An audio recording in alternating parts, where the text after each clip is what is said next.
ज्याप्रमाणे नवी मुंबई एअरपोर्टची प्रसिद्धी झाली, मात्र पुष्पकनगरचा ज्याप्रमाणे प्रचार आणि प्रसार व्हायला हवा होता त्या प्रमाणात झालेला दिसत नाही. त्यामुळे तिथे जे स्थानिक भूमिपुत्र आहेत त्या अनेक अडचणींना त्यांचा सामना करावा लागतो. त्यासाठी दिशा बहुउद्देशीय सेवा संस्थेचे अध्यक्ष सुनील गटेकर यांनी एक संकल्पना सादर केली आणि त्याच्यावरच आपण आता काम करत आहोत. पुष्पकनगरमध्ये जे बांधकाम व्यावसायिक आहेत तसेच जे प्रकल्पग्रस्त स्वतःही बांधकाम करत आहेत त्याच्यासाठी आपण एक पुष्पकनगर प्रॉपर्टी एक्सपोचे आयोजन करण्यात आले आहे. दिनांक 22 ते 31 जो रोटरी क्लबचा महोत्सव आहे त्याच ठिकाणी आपण हा साजरा करत आहोत. तर पुष्पकनगर प्रॉपर्टी एक्सपो साजरा करण्याचं कारण असं आहे की पुष्पकनगरची प्रॉपर्टी जास्तीत जास्त लोकांपर्यंत पोहोचावी आणि त्यामुळे तिथला जो फ्लो आहे जो सध्या कमी आहे तो वाढावा यासाठीच आपण हा प्रयत्न करत आहोत. आणि आज आपल्या इथे पुष्पकनगरचे होम सिव्हिल कंस्ट्रक्शनचे नागेश सोमवंशी साहेब इथे आलेले आहेत. तसेच श्री रिद्धिसिद्धीचे अनिल शिंगवी साहेब इथे आपले आलेले आहेत. त्यांचे काही प्रश्नसुद्धा इथे आहेत ते सुद्धा आपण ते डिस्कस करणार आहोत. तर मी कटेकर साहेबांना विनंती करतो की ते पुढे सांगा.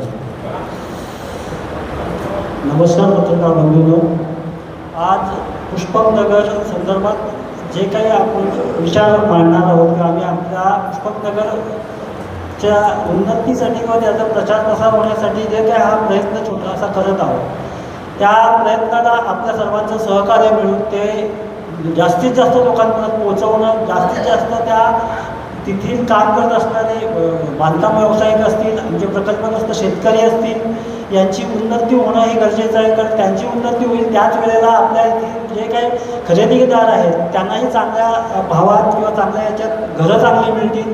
आणि जो पुष्पक नोड उभा राहिलेला आहे तो दिवा पाटील साहेबांच्या आशीर्वादाने राहिलेला आहे असं बोलण्यात काहीही हरकत नाही.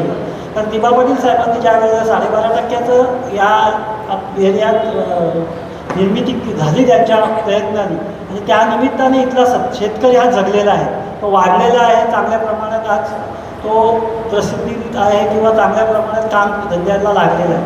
पण बिल्डर व्यावसायिकमध्ये ती लोक नाही आहेत. पण जे तरी नसले तरी आज ते 50-50च्या माध्यमातून का सर्व बांधकाम व्यावसायिकांबरोबर आहेत आणि आज तेही या व्यवसायात पुढच्या गोष्टींसाठी पावलं कशी पुढे यायला पाहिजे हा एक आमचा बहुउद्देशीय दिशा बहुउद्देशीय सेवा संस्थेचा प्रयत्न राहणार आहे. कारण स्थानिक प्रकल्पग्रस्त आणि स्थानिक लोक जगली तर सगळे लोक वाढत जातात. आपण बाहेरचे व्यावसायिक असतात हे आपल्याला नेहमी मदत करत असतात, पण त्यांचे व्यवसाय इकडे तिकडे हालत असतात, ते बाजूला होत असतात. पण त्याचप्रमाणे जे आपल्या इथे स्थानिक प्रकल्पग्रस्तांसाठी व्यावसायिक मदत करत असतात त्यांच्या व्यवसायाबरोबर आपल्या लोकांबरोबर असणारी बांधिलकी किंवा ते करत असणारं काम किंवा त्यांना काही अडचणी निर्माण होत असतील तर त्या संदर्भातही आपण त्या विषयावर बोलणार आहोत किंवा ते जाणून घेणार आहोत. आणि त्या सगळ्या समस्या सोडून हे जे काही आत्ता जी व्यवसाय निर्मिती होत आहे किंवा पुष्पकनगर निर्मिती होत आहे पुष्पकनगरची त्याच्यात चांगल्या पद्धतीने होणं गरजेचं आहे. त्या संदर्भात आपल्या पत्रकार बंधूंनी पण गेल्या 7 ते 8 वर्ष ह्या विषयावर सिडकोबरोबर चर्चा झालेली आहे. सिडकोने कशा पद्धतीने पुष्पकनगर नोड विकसित करणार आहोत म्हणून बऱ्याच बातम्या दिलेल्या आहेत. पण त्यात ज्या पद्धतीने सिडकोनी हे सगळं मांडलेलं आहे त्या पद्धतीने पुष्पकनगर विकसित होत नाही आहे ही एक शोकांतिका आहे. आणि ती शोकांतिका सोडवणं ही आपलं सर्वसामान्य पत्रकारांबरोबर माझीही तिथलं मी स्थानिक असल्यामुळे माझीही एक ती जबाबदारी मी समजतो.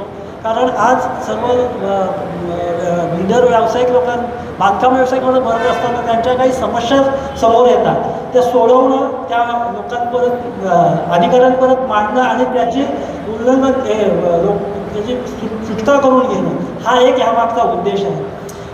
दिशा बहुउद्देशीय सेवा संस्था ही कार्यरत करण्यामागचा उद्देशच आहे की इथल्या स्थानिक प्रकल्पग्रस्त असतील, स्थानिक व्यावसायिक असतील किंवा विद्यार्थी असतील ह्या मुलांना एक चांगलं व्यासपीठ मिळवून देणं, चांगल्या पद्धतीचं त्यांच्यासाठी कामाधंद्याला निर्मितीत आपल्या हातभार लावणं हा त्यामागचा उद्देश आहे.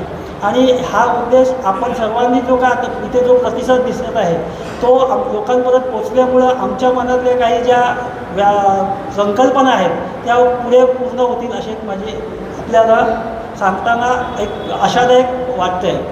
धन्यवाद.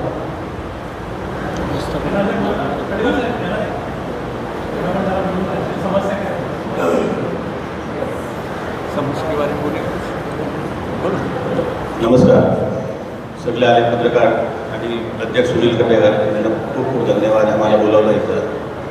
पुष्पकनगर बरेच मोठा नोड आहे आणि FSI सिडको आणि महानगरपालिका आणि शासनाने मला FSI भरपूर दिली आहे. त्यामुळे इथं खूप मोठा प्रमाणे लोक येणार आहे, लाखोंनी संख्येने. आत्ता इथं ट्रान्सपोर्टेशन नाही आहे. ते ट्रान्सपोर्टेशनसाठी आम्ही शासनाला बोलतो की काहीतरी बस चालू करा लोकांनी यायला जायसाठी. दुसरं पाण्याची सोय नाही आहे. दुसरं थोडं MSCBचे लाईटचे थोडं प्रॉब्लेम आहे इथं जातात, ते थोडंसं त्याच्यावर लक्ष द्या आणि आम्हाला ते सगळं करू द्या. त्यासाठी आम्ही ते बांधकाम किंवा काय पण ते आम्ही करू शकतो आणि लोकांना सांगू शकतो की ते सगळ्या सुविधा चिटकोनी आणि महानगरपालिकाने शासनाने दिलेली आहे. धन्यवाद.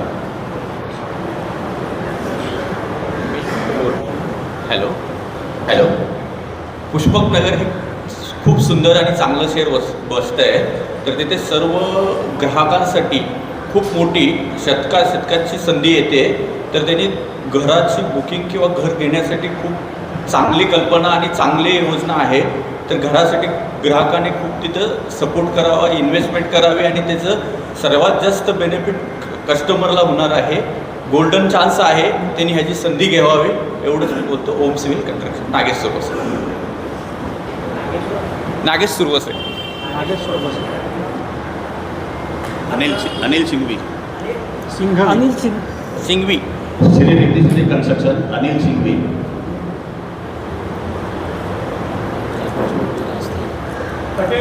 ह्या दृष्टीने दिशा बौद्धिक संस्था ह्या जो एक्सपोसाठी यांना कशा सपोर्ट करणार त्यांची म्हणजे याच्या अडीअडचणी तुम्ही शिकवणे मांडणार.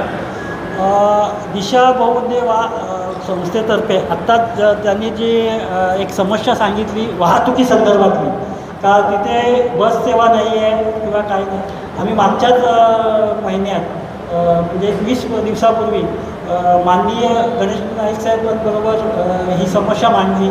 त्यांना आम्ही पत्र दिलं. त्या पत्रावर लगेच त्यांनी तिथले परिवहन अधिकारी आहेत त्यांच्याशी बोलणं करून ह्या येत्या 1-2 महिन्याच्या आत ह्या पुष्पकनगर नोडसाठी बस सेवा सुरू करावी म्हणून आश्वस्त केलेले आहेत आणि आम्ही त्याचाही पाठपुरावा करणार आहोत. कारण स्वतः अधिकाऱ्यांबरोबर माझी बोलणी झालेली आहे त्या संदर्भात. नाईकसाहेबांच्या शब्द दिल्यामुळं नाईकसाहेबांनी शब्द दिला आणि समोर स्वतः अधिकाऱ्यांना बोलल्यामुळे हे काम लवकरात लवकर पूर्ण होईल याची खात्री आहे. साहेब, आपण इथे 2 मुद्दे वेगवेगळे मांडले. एक तर आपण पुष्पकनगरचा प्रॉपर्टी एक्सपोर्ट होतो आणि दुसरीकडे लोकांना समस्या आहेत या ठिकाणी हे पण मांडताय. तर समस्या असताना लोक घराचे घेतील का, हा पहिला प्रश्न. दुसरा प्रश्न, आपण जे म्हणताय की इथे बस व्हावी, ते लोकांची सोय व्हावी वाहतुकीची, मात्र इथे स्थानिक रिक्षावाल्यांची इथे तो विरोध आहे म्हणून ती बस चालू नाही. मागे बस चालू आली होती त्याच्यावर दगडफेक झाली होती, हा प्रकार झाला होता इथे. त्याच्यामुळे ती बस NMDने बंद केली परत. हे 2 मुद्दे वेगळे. तुम्ही एकतर एका ठिकाणी सांगताय की या ठिकाणी लोकांनी घरं घ्यावी आणि या ठिकाणी समस्या ते पण सांगताय. तर नक्की याच्यामधला उद्देश काय आहे? नाही, मेन म्हणजे पुष्पकनगरमध्ये बस सुरूच झाली नव्हती. जर ती झाली असेल तर ते दुसऱ्या कुठे झालं असेल. नाही, पुष्पकनगरला बस व्यवस्था झाली नव्हती. करंजाड्यामध्ये आज बस व्यवस्था चालू आहे, ती NMTचीच आहे आणि ती बस किती आज आणि त्याच्याबरोबर रिक्षा व्यावसायिकांनाही मोठा धंदा आहे. दुसरी गोष्ट म्हणजे बस ही एक ठराविक रूटला फिरते आणि त्या रूटवर लोक उतरल्यानंतर त्यांना पुढे जाण्यासाठी जर काही महत्त्वाची व्यवस्था असते ती रिक्षा असते आणि रिक्षाही का लांब पल्ल्यावर जास्त चालत नाही आहे. आपल्या स्थानिक प्रकल्पग्रस्तांच्या ज्या रिक्षा आहेत हा त्यांना बस वाहतूक सुरू झाल्यामुळे धंदा वाढणारा धंदा आहे हे लक्षात येत नाही आपल्या. रिक्षांना धंदा आपण जिथे जिथे बघा, आज ST स्टँडवर ST येते आणि त्याच्या पुढे रिक्षा चालते. त्याच्यामुळे काही लोकांचे गैरसमज असतील किंवा असा समज असेल का बस सुरू झाल्यामुळे रिक्षाला धंदा मिळणार नाही, तर तो चुकीचा आहे. रिक्षा स्टँड हे काय, जिथे रिक्षा स्टँड आहे तिथे काय बस जात नाही. बसचा रूट असतो त्या रूटनीच बस येत जात असते आणि त्याच्या पुढे जो काय अंतर्गत प्रवास असतो तो सगळ्या ठिकाणी रिक्षानीच होतो. आता नव्या मुंबईत बस सेवा आहे, रिक्षा व्यवस्था आहे, पनवेलमध्ये पण रिक्षा व्यवस्था आहे. तशीच कर्जाळ्याला आहे, ही वेगवेगळ्या ठिकाणी. आणि आमचा उद्देश हा आहे, बांधकाम व्यावसायिक असतील, स्थानिक प्रकल्पग्रस्त असतील किंवा त्या येणाऱ्या अडचणी असतील, त्यातला मधला दुवा होण्याचा आहे. आम्हाला ह्या दोन्ही समस्या सोडून आपला जो प्रकल्पग्रस्तांसाठी जी ही वसाहत उभी होत आहे, आणि ही वसाहत उभी होत असताना ही खरी प्रकल्पग्रस्तांचीच वसाहत आहे. कारण ज्या 22.5% जमिनी मिळालेल्या आहेत त्या प्रकल्पग्रस्तांच्या आहेत. ह्या शिडकोनी घेतलेल्या जमिनीवर त्याच्या बदल्यात दिलेल्या जमिनी आहेत. कारण कोणी ह्या विकत घेतलेल्या जमिनी नाहीत, ह्या प्रकल्पग्रस्तांच्या हक्काच्या जमिनी आहेत आणि त्याच्यावर उभी राहणारे हे आहे. तर त्याच्यामुळं प्रकल्पग्रस्तांना त्रास होईल किंवा प्रकल्पग्रस्तांचा व्यवसाय कुठं बुडला जाईल, हे कधीही दिशा बहुउद्देशीय सेवा संस्थेचं काम नसणार आहे. आणि त्याच्यासाठी उलटं त्या कोणाला जर काही अडचणी आल्या तर त्या सोडवण्याचा प्रकारही प्रकल्प दिशा बहुउद्देशीय सेवा संस्था. समस्या आहेत आणि लोकांनी काय सांगायचं. हां, आत्ता सगळ्यात महत्त्वाचा विषय जो तुम्ही म्हणालात का प्रॉपर्टी एक्सप्लो करण्याचा उद्देश काय आहे.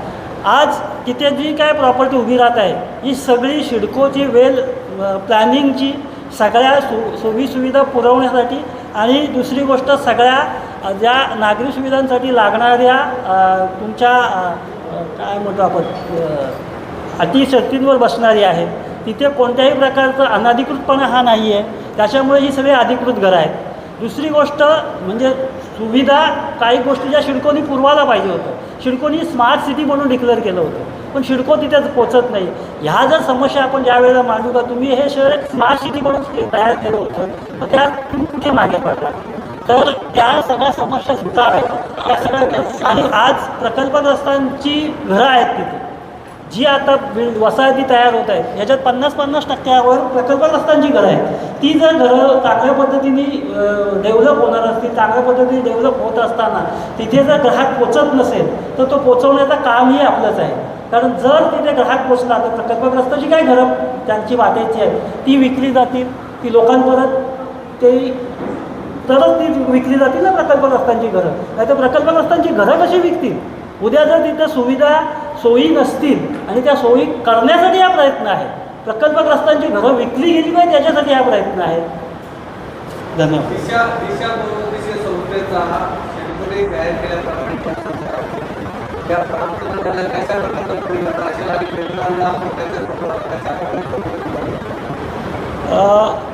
दिशा बहुउद्देशीय सेवा संस्थेचा मी आता जे म्हणालो का या सिडकोमार्फत आणि बांधकाम व्यावसायिक असतील आणि दुसरी गोष्ट आमचे प्रकल्पग्रस्त शेतकरी असतील यांचा समन्वय करणं गरजेचं आहे. प्रत्येक वेळेला हे सगळी आपली लोक एकत्र येतातच असं नाही आहे. कोणतरी आपल्याला पुढाकार घेणारा व्यक्ती पाहिजे किंवा कोण तिथपर्यंत पोचेल असं व्यक्तिमत्व पाहिजे असतं, विश्वासपात्रता पाहिजे असते. आज प्रकल्पग्रस्त म्हणून किंवा स्वतः मी प्रकल्पग्रस्त आहे, माझे 22.5% प्लॉट आहेत, तसेच आमच्या सगळ्या शेतकऱ्यांचे प्लॉट आहेत. आज मी प्रकल्पग्रस्त संघटनेवर काम करतो आहे, दिवा पाटील नामकरण समितीत मी कार्याध्यक्ष म्हणून काम करतो आहे. आज इथल्या प्रकल्पग्रस्तांच्या या सगळ्या समस्या शिडकोबरोबर मांडण्याचा आम्ही वेळोवेळी काम करत असतो. प्रकल्पग्रस्तांचा आणि बांधकाम व्यावसायिक ह्यांच्यामध्ये आपण दुवा बनण्याचा आणि त्या सोडवण्याचा, लोकांना चांगल्या पद्धतीने ह्या ज्या सोयीसुविधा असतील त्या पोचवण्याचं आणि ह्या ज्या प्रकल्पग्रस्तांना तिथे प्लॉट मिळालेले आहेत त्याच्यावर जी काही बांधकामं चालू आहेत ती पण लोकांपर्यंत म्हणजे नवीन ग्राहकांपर्यंत पोचणं गरजेचं आहे. सगळ्यात महत्त्वाचा जर बोलायचं ठरलं तर जो आज पुष्पकनगर नोड तयार होत आहे, ह्या नोडमध्ये ज्या घरं तयार होत आहेत किंवा त्यांच्या जर किमती बघितल्या तर अनधिकृत बांधकामांच्या लेवलच्या आसपास ह्या किमती आहेत. आणि हे एवढं सगळं म्हणजे दुर्दैव म्हणावं लागेल का लोकांना पनवेलपासून 3 किलोमीटरवर किंवा 5 किलोमीटरवर ही वसाहत बसत आहे. सिडकोनी प्रकल्पग्रस्तांच्या नावाखाली केलेली वसाहत तयार आहे, पण तिचं कुठल्याही पद्धतीनं ज्या पद्धतीने तिला प्रसिद्धी द्यायला पाहिजे होती किंवा काय करायला पाहिजे ती केलेली नाही. तिथे सुरुवातीला 5 स्टार हॉटेल, 3 स्टार हॉटेल, आंतरराष्ट्रीय स्टेडियम अशा बऱ्याच सिडकोनी घोषणा केल्या होत्या आणि त्या आज पूर्णत्वात जात नाही. ते सगळं करण्यासाठी कुठली तरी एक सामाजिक संस्था दोन्ही म्हणजे प्रकल्पग्रस्तांच्या आणि बांधकाम व्यवस्थेत दुवा धरण्याचा प्रयत्न ही आमची दिशा बहुउद्देशीय सेवा संस्था काम करेल. एवढं सगळं ठरवलं तिथे आणि केलं तो मुद्दा वेगळा. दुसरा त्याच्यामध्ये अजून एक मुद्दा आहे. मध्यंतरी रेड फ्लड लाईन एरियामध्ये आहे ही माहिती आहे का आपल्याला? आणि तरी देखील इथे CCOC देत आहे, पण पाटबंधारे विभागाचा याच्यावर अपेक्षा देतो. नाही, आता R1, R2, R3 ही जी घरं आहेत आत्ता ज्या आपण पट्ट्यात बसलेलो आहोत, ही घरं प्रकल्पग्रस्तांच्या घरांच्या बदल्यात दिलेल्या जागा आहेत. आता ह्या ज्या संस्थेनी ह्या जागा दिल्या किंवा ज्याच्यावर त्या प्रकल्पग्रस्तांची घरं राहिलेली आहेत, उभी राहिलेली आहेत, त्या संदर्भात आपण बोलत असताना किंवा हे करत असताना आता ज्यांना अडचणी तयार झालेल्या आहेत, ह्या वॉटर म्हणजे तुमचं म्हणणं पाण्याच्या आणि याची जी समस्या तयार झालेली आहे, ही शिडकोनी त्याच वेळेला सोडवायला पाहिजे होती. किंवा इथे घरं आपण देतो आहे तर या पाण्याची समस्या येणार आहे किंवा पाणी कमी पडतं आहे. आता हा जर ज्या कमी पडतं नाही flood line area flood light जरी एरिया असेल तरी हा एरिया 2005 किंवा 2014 नंतर डिक्लेअर केलेलं आहे. नाही, पण जरी ते डिक्लेअर जरी केलं असेल तर ह्या संस्थांनी म्हणजे आता आपल्यालाच वादाचा विषय तयार होईल तो बोलताना, ह्या संस्था आणि या सरकारी संस्था आहेत ह्या यांना NOC देतात कशा, आणि हे सगळं झाल्यावर मग हे नको ते करण्याचा उद्योग करून काम करणाऱ्या लोकांना आणि करून घेणाऱ्या लोकांना त्रासदायक ठरतो. आपण त्या मानाने फक्त मग भांडण्यासाठी तयार होतो. जर फ्लड लाईट एरिया होती तर इथं घरं देताना, ह्या जागा देताना त्याचा अगोदरच त्यांनी त्याची उंची वाढवणं, किती भराव करणं, काय करणं हे गरजेचं होतं. आता तर आपण त्या गोष्टीवर जाऊ शकत नाही. आत्ता हे फ्लड होऊ नये म्हणून आपण काय करू शकतो ना, आपल्या हातात ते नाही, ते शासनाच्याच हातात आहे. तर शासनाला कशा पद्धतीने मांडणं, त्याच्यासाठी काही पर्यावरणवादी लोक असतील त्यांच्याबरोबर संकल्पना मांडून आपण ते पुढे घेऊन जाऊ शकतो. पासपोर्ट एक्सपो कशा प्रकारे असणार आहे? किती स्टॉल असताना इथे काही ग्रामीण सवलत किंवा मिळाल्या का बुकिंग केल्यावर?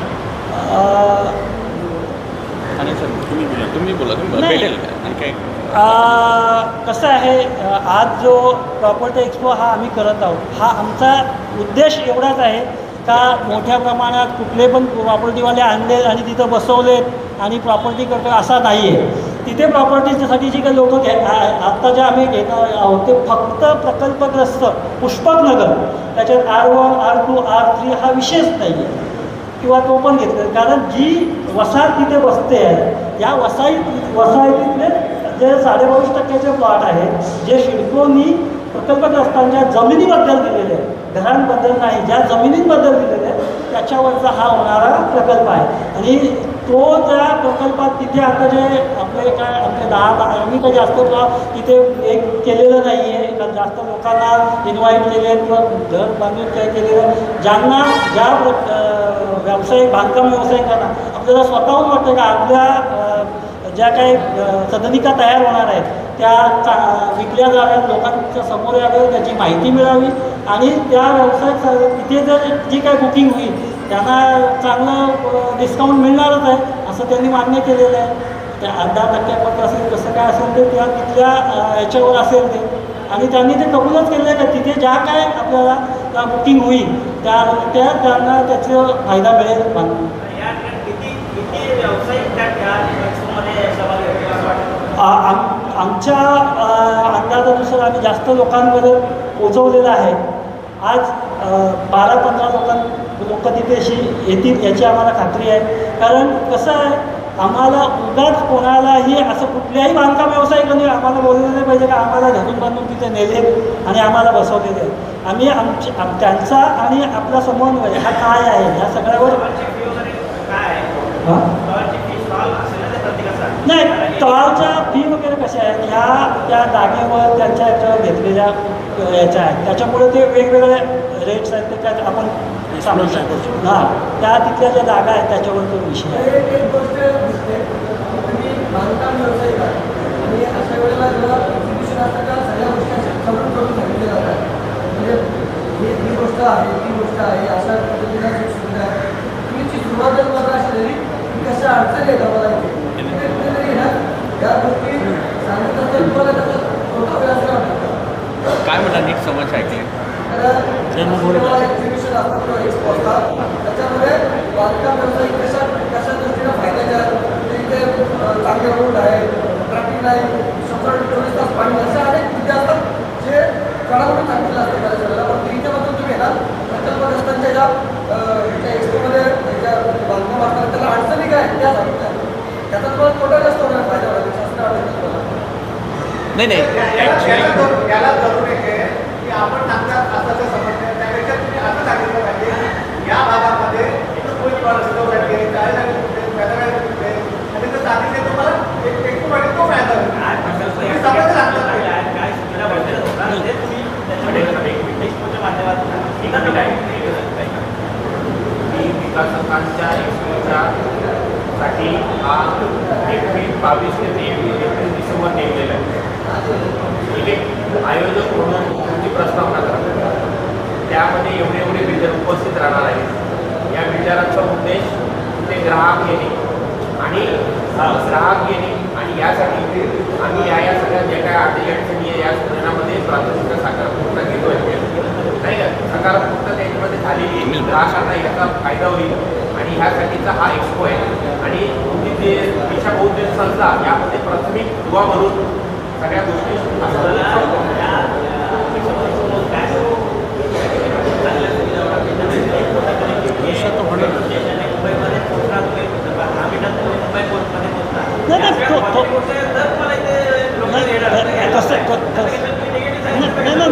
निगेटिव्ह आपला निगेटिव्ह नाही आहे आपला नाही आपला पहिला पार्ट जो होता तुम्ही जर जसं म्हणाला प्रकल्पग्रस्त ऐका 2 मिनिट. प्रकल्पग्रस्त शेतकरी आणि बांधकाम व्यावसायिक ह्यांचा हा भाग होता. आज जो तुम्ही म्हणाला हा जो पुष्पकनगर म्हणून म्हणाला आर3 तुम्ही जो प्रश्न केला तो विषय नाही. विषय फक्त जो 22.5% जमिनी सिडको करणाऱ्या प्रकल्पग्रस्तांना मिळालेल्या आहेत त्याच्यावरचा विषय म्हणजे त्याच्यावरच आपण बोलत आहोत. कारण फ्लडचं याचा त्याचा एक विषय ह्या इकडे ह्या साईडचा जो नाहीच आहे. तो विषय वेगळ्या जमिनीचा वेगळा आहे. आज जो पुष्पकनगर रोड विकसित होत आहे त्या पुष्पकनगरपासून अटल सेतू हा 5 मिनिटावर आहे.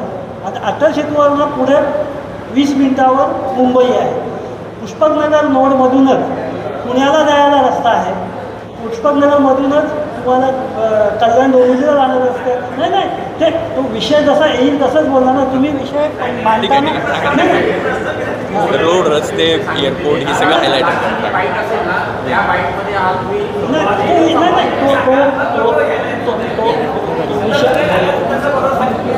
विषय असा आहे की पुष्पकनगर अतिशय चांगलं आहे. लोकेशन सुद्धा चांगलं आहे. फक्त ते लोकांना अजून माहिती नाही. हे लोकांना माहिती करण्यासाठी आपण एक्सपोचं आयोजन केलं. म्हणजे आता एकदम नियोजित सिटी असल्यामुळे रस्ते वगैरे सेम खारघरसारखंच होणार आहे. तिथे काय ट्रॅफिकचा वगैरे काही विषय तर नाहीच आहे. मुंबई अतिशय जवळ आहे. एअरपोर्ट तर जवळच आहे. तो काही विषय नाही आहे. फक्त काय आहे पुष्पकनगरची प्रसिद्धी जी व्हायला पाहिजे होती प्रचार आणि प्रसार तो झालेला नाही आहे आणि त्यासाठी आम्ही हा प्रयत्न करतो.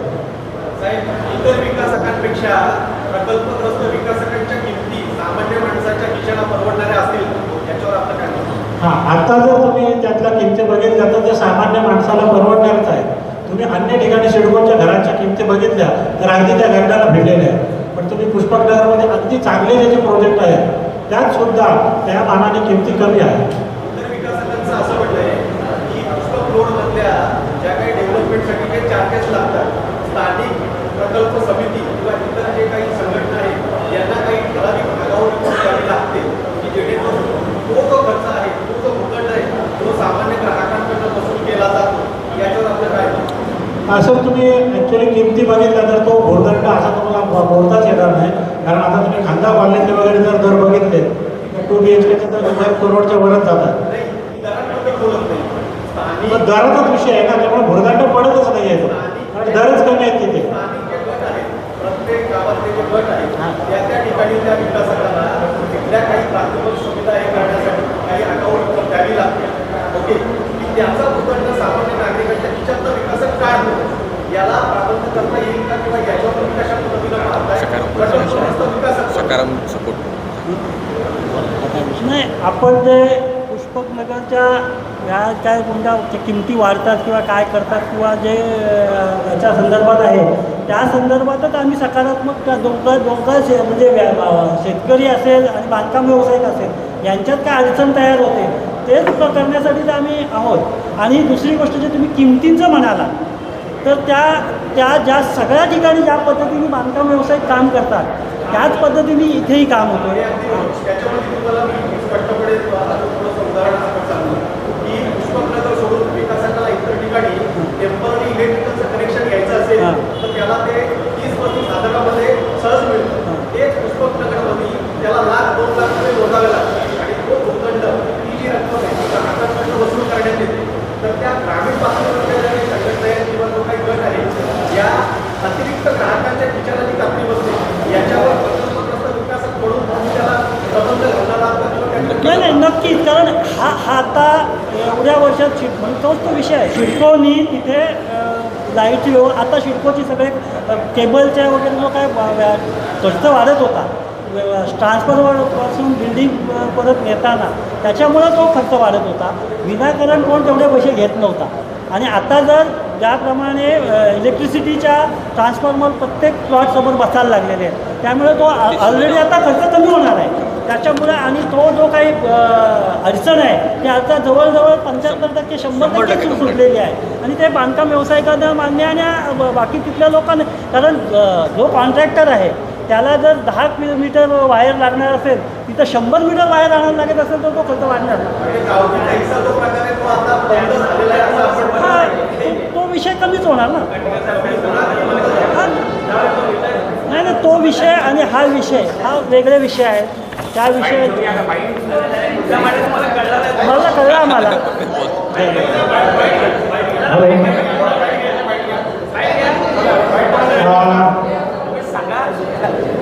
जो आता या पत्रकारांनी जो मुद्दा उपस्थित केला आहे त्यावर आम्ही नक्कीच विचार करू आणि तो प्रश्न सोडवण्याचा नक्कीच प्रयत्न करू.